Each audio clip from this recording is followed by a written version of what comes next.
और अगर तुम लोग नए हो तो सब्सक्राइब करो, वो जो लाल वाला बटन है उस पर फूट फेंक के मारो या फिर मोमबत्ती। मुझे पी पी के लिख ले बनी, हिला हिला के लिख ले।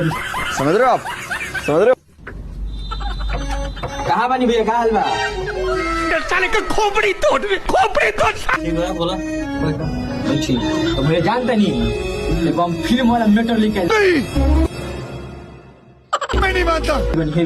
फिल्म हाँ फिल्म जो बनाए समझ के रात रात सुपर हिट डुपर हिट और फेमस हो जाए सब। रात रात टीवी पे सुपरस्टार कौन थे सारी बन जाए सब। और अभी तो रुको, क्लाइमैक्स अभी बाकी है। हाँ किंग होगा पैसे चलाए तो पैसा का टेंशन क्या है? पैसा लगा तभी नहीं मारा सुपर डुपर हिट चाहिए। फिल्मिया में स्क्रिप्ट लेके मैं इतना धांसू की कहे के तो मैंने अभी पहुंचवाती हाँ पैसा बा कहानियां बता तो शूटिंग में अपना पैसा लगे। ठीक है भैया कहानी तो बताइए पारी मतलब पैसा बा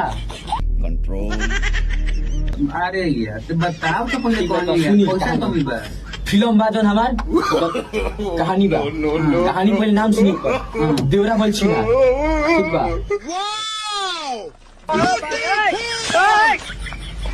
देवरा बलछिना तो जौन पहले हीरो के एंट्री हुई छिंदई हीरो के रही हीरो हम रहे हीरो की रही क्यों हिला डाला ना? हमारे छिंदई तो नहीं आवेला हाँ जानते नहीं पहले हीरो के दादा एंट्री हुई चार गुंडे है ने चार गुंडे है ने आज गाड़ी में फेस तले हीरो के एंट्री घर हीरो कहाँ से धरती फाड़ ग्रीन पेपर लगाओगे अच्छा VFX लगाओगे निकली सब क्या देखना पड़ रहा है?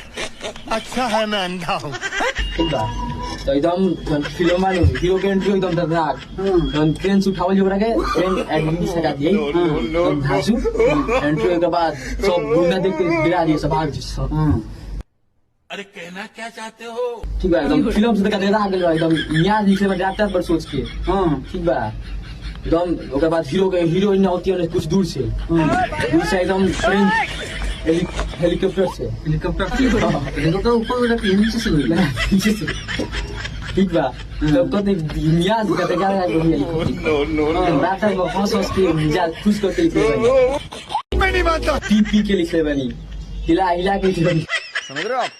समझ रहे हो? हीरो कौन